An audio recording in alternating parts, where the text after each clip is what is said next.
mwaka huu Mheshimiwa Rais alizindua sera ya mambo ya nje. Kuna sera ya mambo ya nje ambayo imefanywa amendment ikawa ya 2024. Kuna vipengele vikaongezwa ambavyo vinatugusa moja kwa moja. Kipengele cha kwanza, mama kwenye hii sera akasema jamani, mimi diplomasia ya uchumi ni lugha yangu. Na kama diplomasia ya uchumi ni lugha yangu, nataka nione vijana wanaingia. Nataka nione masuala ya kijinsia yanaingia. Nataka nione masuala ya mabadiliko ya tabia nchi yanaingia. Hichi nicho kwa mnaona mnajua maana yake. Kama mfikiria vibaya. Msije mkaona rangi mkasema huyu bwana. Ni nini hiyo? Haya ni malengo 17 ya maendeleo endelevu. Mwaka 2015 Umoja wa Mataifa wakakaa pamoja na nchi wanachama wakasema ili tuisaidie dunia kuwa na maendeleo endelevu kuna malengo 15. Kuna swala la kuondoa maskini, kuondoa njaa, kuwa na nishati safi.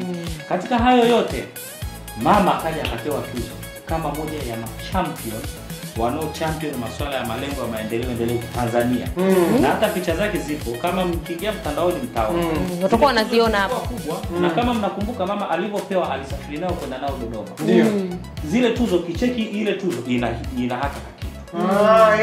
Rais wetu alivyoingia akasema kwenye diplomasia yangu ya uchumi, ndio mimi nataka kuona nishati safi. Mama zetu wanapika kuni, wanaumwa.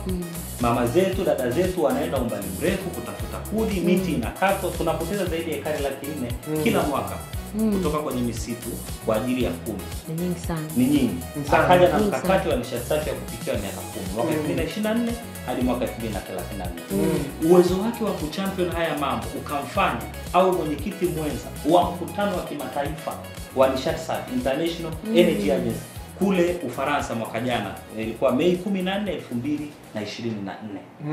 Alifanya makubwa, wawekezaji wa gesi, nishati safi za sola, za umeme, wote wakaanza kumiminika nchini.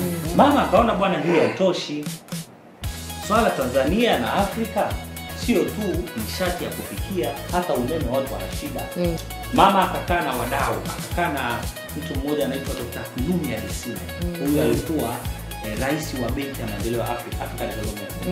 Akaambia bwana, kwa nini tusianzishe kampango kufika 2030 watu milioni 250 Afrika wapate umeme?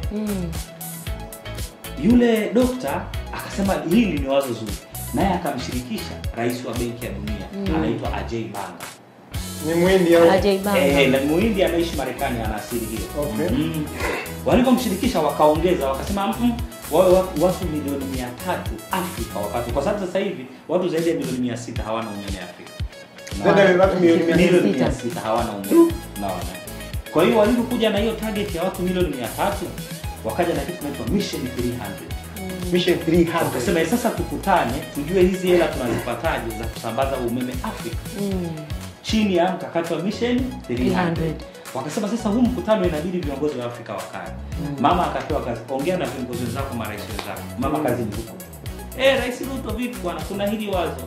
Museveni, Kagame, Ramaphosa wakasema wazo zuri. Sasa tunafanyaje? Mkutano ufanyikie wapi? Mama akaambia bwana, ni wewe ndio hizi simu umepiga. Sisi tutakuja nchini kwako Januari 28 na 29. Mkutano ukakutana fanyika hapa. Mwaka huu haujawahi kutokea. Alambe